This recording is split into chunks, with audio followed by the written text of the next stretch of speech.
She posted, "Some men think they're irreplaceable," face with tears of joy, while I was saving for a proposal.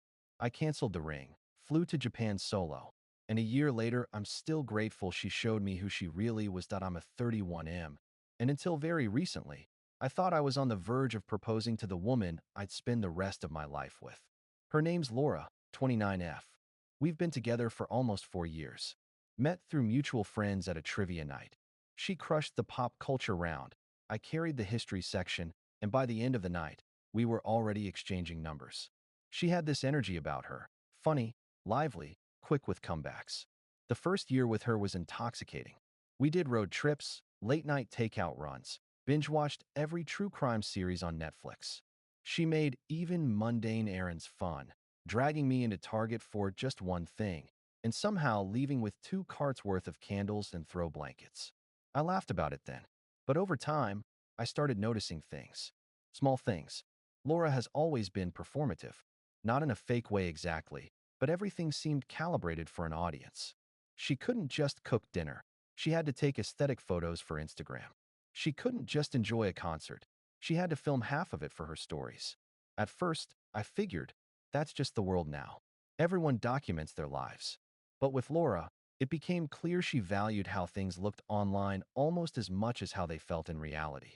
When she landed a promotion at work, she didn't tell me first. She posted a boomerang of champagne glasses clinking, tagged her company, and only later, when I asked, said, "Oh yeah, I forgot to mention. When I got a raise." She didn't post anything, just said, "Nice, babe," and changed the subject. It wasn't malicious, just telling. Despite that, I was serious about her. We'd lived together for 2 years, and I genuinely thought she was it. I started planning a proposal. I even picked out a ring, not flashy, but something elegant I knew she'd love. I was going to surprise her on our anniversary trip. I'd been setting aside money quietly, cutting back on small luxuries. No new gadgets, no weekend splurges. She noticed me being cheap sometimes and teased me about it, but I kept the bigger picture in mind. She had no idea. Then came the post. It was a random Tuesday afternoon. I was at work, eating lunch at my desk, scrolling through my feed when I saw it. A photo of her cocktail glass, captioned, "Some men think they're irreplaceable," face with tears of joy. The laughing emoji stung more than the words. And the comments underneath? Her friends chiming in with preach clapping hands, and "Yas queen." My stomach dropped. Was it about me? About someone else? Either way, she had chosen to broadcast to 600 plus people that men, maybe her man, were disposable. I didn't blow up. I didn't text her angrily. I didn't demand answers. Instead, I just sat with it. And then, on pure instinct, I commented under her post. "You're right. Nothing else." That night, she didn't bring it up. Acted like it never happened. We had dinner, watched TV, went to bed. But in my head, the proposal died. It was like a switch flipped. Every little red flag I'd brushed off. Her constant need for validation, the way she minimized my accomplishments, the time she called me boring compared to her more fun friends, it all crystallized. Why was I about to give a lifetime commitment to someone who saw me as replaceable content for her audience? The next week, I went back to the jeweler and returned the ring. Luckily, I'd only paid the deposit, so I got most of it back. Suddenly, I had a decent chunk of cash sitting in my account. And that's when another switch flipped. For years, I dreamed of going to Japan. I've been a low-key anime nerd since high school, fascinated by the culture, the food, the history. But every time I suggested it as a trip, Laura would roll her eyes. "That's so cliché. Everyone does Japan. Let's go to Tulum instead. It looks better on Instagram." So I never pushed. Now, nothing was stopping me. I booked a 2-week solo trip. Flights, hotels, JR Rail Pass. Cherry blossom season. I told no one except my brother, who fist bumped me and said, "Best revenge I've ever heard." The morning of my flight, I packed my bag, called an Uber, and on a whim, posted a photo at the airport check-in desk. Caption, "Adventure Time Airplane Japan." No context. An hour later, my phone blew up.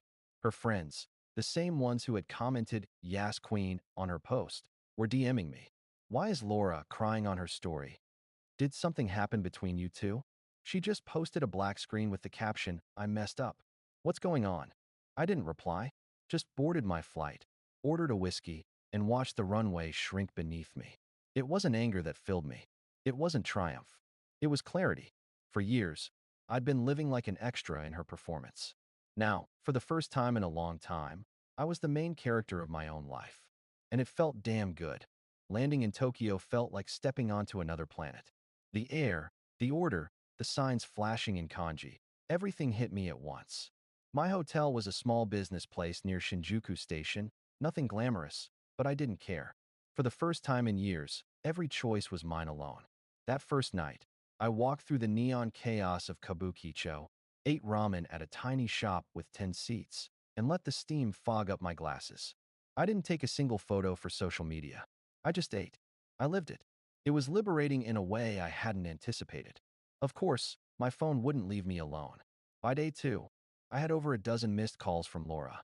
Texts piling up. Why didn't you tell me you were leaving? Are you seriously in Japan alone? I was joking with that post. You know that, right? Don't do this to us. Please just answer. I'm freaking out. I read them all while sipping matcha in a quiet Kyoto tea house, then put the phone down and listened to the sound of water trickling into a stone basin. For once, silence wasn't hostile. It was peace. By day 4, her messages turned defensive. You're overreacting. It was literally just a meme. My friends post way worse stuff about their boyfriends. If you cared, you'd know I didn't mean you. Then, more vulnerable. I don't want to lose you. Please come home. Everyone's asking what happened. I look like an idiot. Can we talk? Please. I never responded. Meanwhile, Japan unfolded around me like a dream I hadn't allowed myself to dream before. In Kyoto, I biked along the Kamo River at sunrise, watching locals walk their dogs and kids ride to school. In Nara, a deer tried to eat my map, and I laughed until my stomach hurt. At the Fushimi Inari Shrine, I climbed through a tunnel of thousands of red gates, each one carrying the weight of prayers and dedications. Somewhere halfway up the mountain, I stopped, closed my eyes, and felt tears sting the back of my throat. Not because of Laura, not because of betrayal, but because I finally remembered what it felt like to want something just for myself. On the 7th day, I posted one photo. Not for her, not for anyone's validation, but because I wanted to mark the moment. A simple shot of cherry blossoms at Ueno Park. Caption: grateful. The comments flooded in, friends and family cheering me on, saying I looked happy, that it suited me.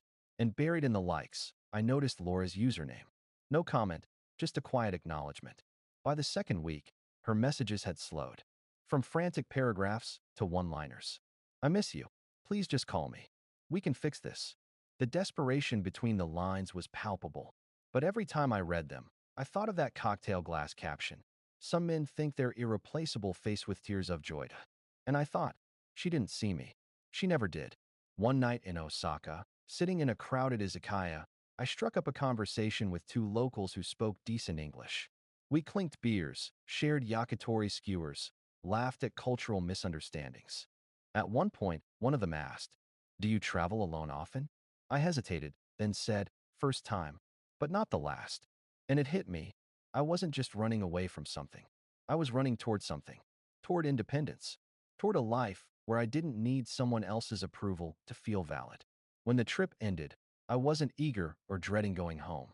I was ready. At Narita Airport, waiting at my gate, I posted one last photo. Me holding a small souvenir, a keychain shaped like a torii gate. Caption: heading home. Different man than who left. Within an hour, my brother commented, "Proud of you, man." Friends left supportive emojis. And Laura? She posted a story. A black screen with just the words, "Some mistakes can't be undone." I didn't engage. Flying back, I thought about the proposal that never happened. The ring that never made it into my pocket. The life I almost signed up for. It didn't feel like a loss anymore. It felt like dodging a bullet. Because if a person shows you, loudly and publicly, that they don't value you, believe them. Don't wait for an apology wrapped in crocodile tears. Don't try to prove your worth to someone who treats you as replaceable. Just go live. When I walked back into my apartment, it felt different. Lighter. Mine. Laura's things were still there. She hadn't moved out yet. But I knew, without question, that chapter was closed. I didn't need a confrontation. I didn't need revenge.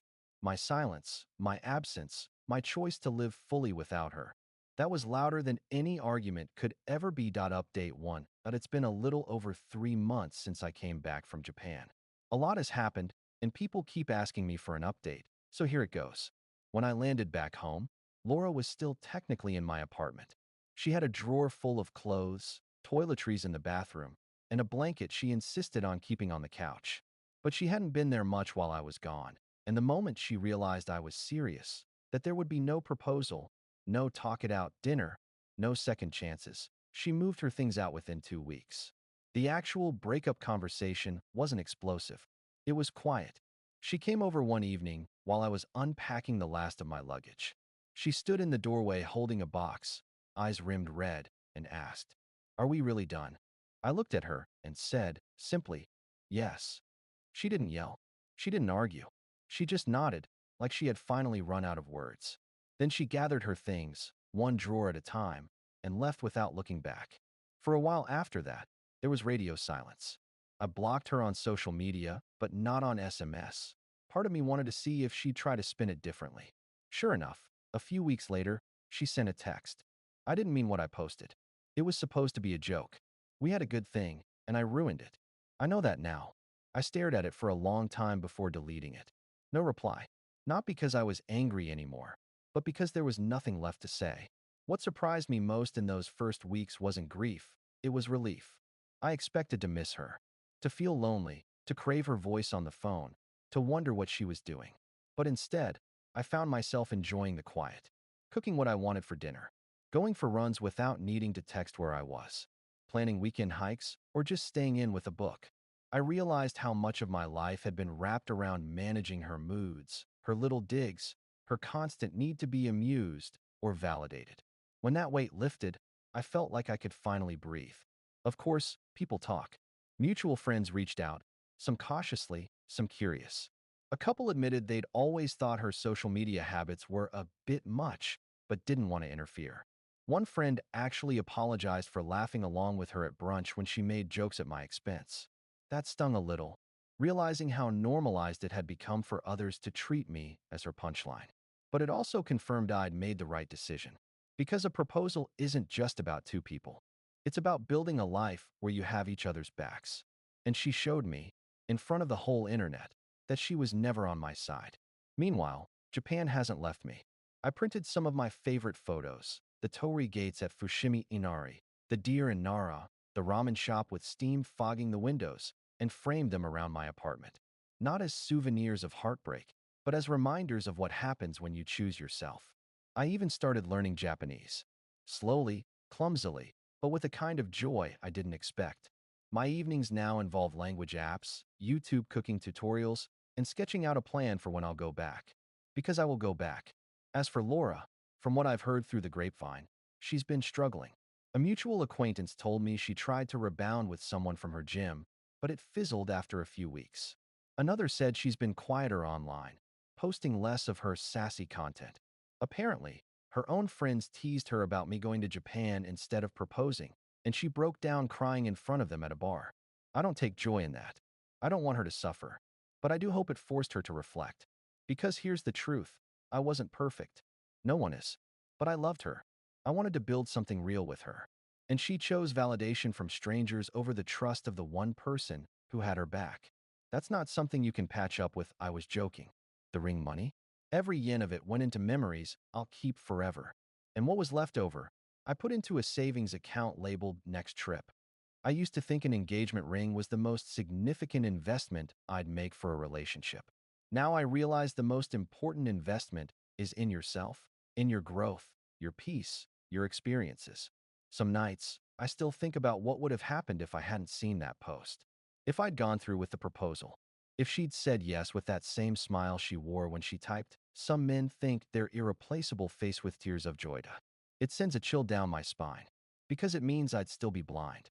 I'd still be the joke in her story. Instead, I'm the author of my own. So here's the update. I'm not heartbroken. I'm not bitter. I'm not plotting revenge or nursing grudges. I'm living. And that's the best answer I can give to anyone who asks, "How are you doing?" Because the man who left for Japan was carrying the weight of someone else's disrespect. The man who came back isn't carrying it anymore. And the next time I propose, if there ever is a next time, it'll be to someone who knows that love is about building each other up, not tearing each other down for an audience. That final update that a year has passed since that night she posted. Some men think they're irreplaceable faced with tears of joy. Sometimes it feels like it happened to a different man altogether. 12 months later, my life looks nothing like the one I imagined back when I had a velvet ring box hidden in my dresser drawer. I'm not married. I'm not checking Pinterest boards for wedding themes. I'm not picking out venues. Instead, I'm sitting at a cafe in Kyoto, sipping hot green tea and watching a drizzle blur the lanterns outside. Yes, I came back. The trip that started as an act of defiance, a statement to myself that I deserved more than being mocked online, has become something else entirely. A ritual, almost. A promise to keep exploring, to keep moving, to keep choosing myself. When I think about Laura now, it's not anger that rises up. It's a kind of detached curiosity, like rereading an old journal entry from a time when you didn't quite know yourself yet. She did reach out again. About 4 months after I returned home, she sent one last long message. A mixture of apology, nostalgia, and desperation. She wrote about our good years, about how she thought she wanted freedom but realized too late what she'd lost. She admitted the post was meant to make her look funny to her friends, that she never thought it would actually hurt me. That line stuck with me. Never thought it would hurt me. It revealed everything. She wasn't thinking about me at all. I was an accessory in her narrative, a background character to highlight her wit. The fact that I had feelings, dignity, and plans for her never crossed her mind until they were gone. I didn't reply. I didn't need to. By then, the silence between us had already become its own language. I heard later, through mutual circles, that she tried dating again, but nothing stuck. One of her friends, who I still occasionally see, told me Laura had confessed that every guy now is wary of being turned into content. There's some irony in that, isn't there? She built her identity around mocking the people closest to her, and now that reputation follows her like a shadow. People don't trust what she might post. It's not revenge. It's not karma. It's just the natural consequence of treating intimacy like entertainment. Meanwhile, I've grown into a man I hardly recognize. I'm still single, and that doesn't scare me. I fill my days with things that once felt like luxuries. Long bike rides, language classes, cooking Japanese recipes that I mess up more often than not. I even started journaling again, not for an audience, but for myself. Raw, unpolished thoughts that remind me I exist beyond someone else's lens. Work has been steady. I earned a promotion earlier this year. Ironically, during the same season Laura lost hers. And with that promotion came enough savings to fund this second Japan trip without dipping into the Ring account. I think that's symbolic in its own way. The money I once earmarked for someone else's validation now fuels my own adventures. But the biggest change isn't external. It's in how I see relationships. I used to think love meant putting up with jokes at my expense. That a little teasing was just part of the deal. That being the butt of her humor was worth the good moments. I told myself not to be too sensitive, not to ruin the mood. Now I realize that respect is the floor, not the ceiling. I don't want a partner who thinks cutting me down is a punchline. I want someone who understands that the world already takes its swings, work, stress, disappointments, and that home should be the one place you don't have to dodge another. Some nights, walking home from language class, I wonder what would have happened if I hadn't seen that post.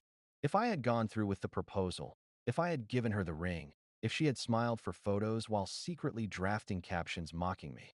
It terrifies me more than the breakup ever did, because I would have been locked in, thinking her cruelty was love disguised as humor.